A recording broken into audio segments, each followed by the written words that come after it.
Hi everyone, it's Julie here. This is just a reminder to mind your language.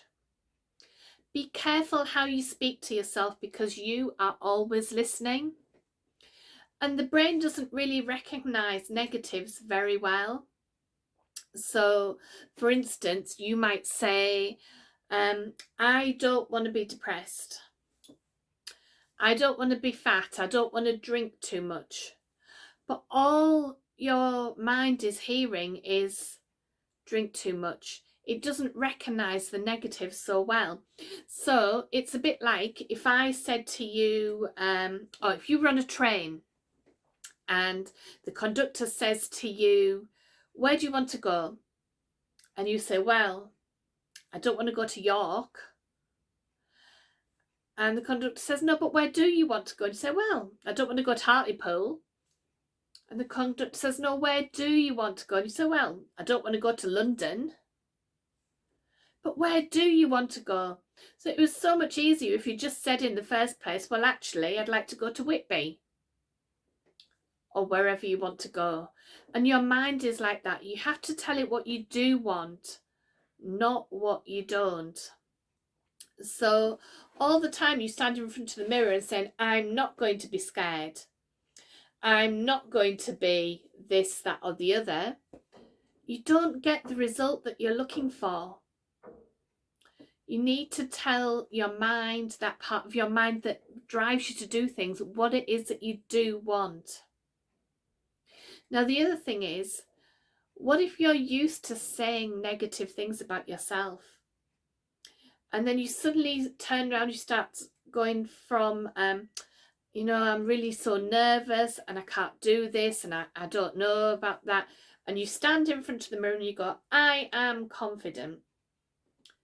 But there's that part of your brain that knows actually you're lying because you don't feel confident. And you have to say it for a long, long time before you make it come true. But what you can do, you can put the negative behind you. So you can start to say things like, I used to be nervous. Now that's true. Because even if you're nervous now, the chances are you did used to be. So your brain is going to accept that far more easily than you suddenly contradicting everything you felt for so long. So instead of saying, oh, I always eat chocolate. Now, if you suddenly turn around and you go, I don't eat chocolate, but you really, really want to, your brain's going to go, yeah, right, whatever. So you start putting it behind you. I used to eat chocolate. It's still true, but it's getting that part of your mind used to that behavior being in the past. I used to do this. I used to do that. How you speak to yourself is really important. We tend to give ourselves labels. So, I'm always depressed. I'm a depressive personality. I catastrophize. Honestly, if I had, a pound for every time a client came and said to me, oh, but I catastrophize, and it's something they've been told in the past, and because they believe it so strongly, they keep saying it over and over again.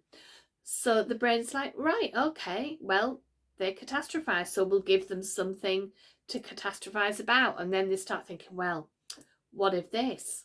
What if that? Because the more you tell yourself that's what you do, the more that it's going to be like that. The more your brain is going to be looking around saying, oh, right, okay. So she said she's nervous. Let's give her something to be nervous about.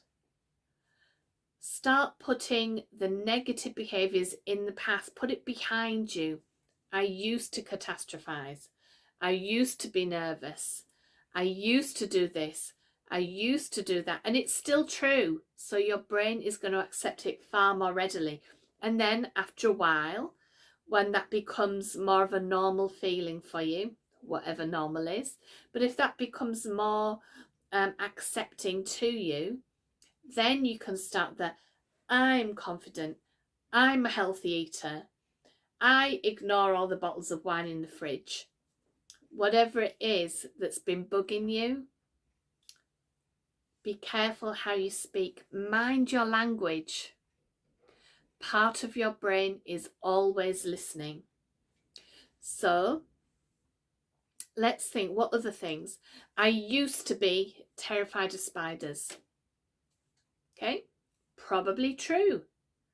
Now, you might still be now, but you can't suddenly say to yourself, I don't care about spiders, and then one suddenly comes across the floor and you go mad and you freak out because you haven't had any help for it or anything like that.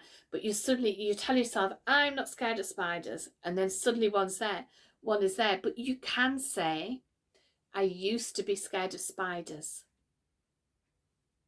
I used to. Put it behind you. Can you hear the difference?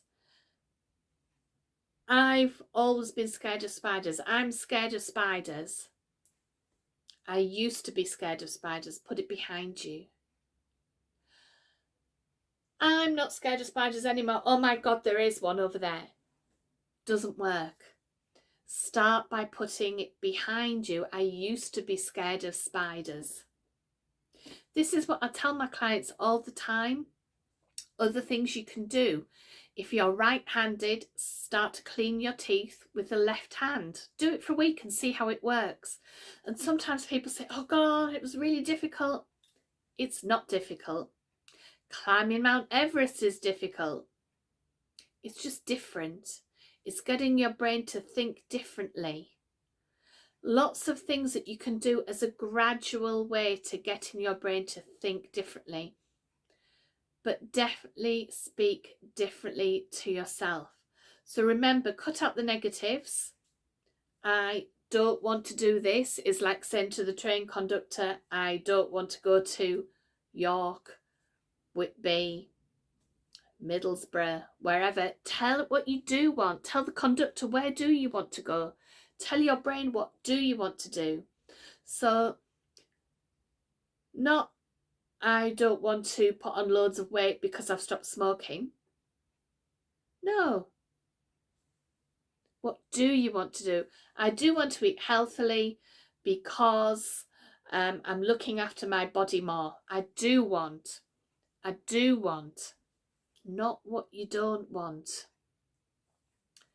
Have some positive suggestions. If you want to, put them underneath in the comments. What do you want to do? I do want to be confident when I go for my next interview. Not, I don't want to be really scared and I hope I'm not really scared and I hope I don't make a mistake. I do want to be confident. I do want to give my best version of myself. What do you want? Mind your language. Be careful how you speak to yourself. And I hope that this has helped. Bye for now.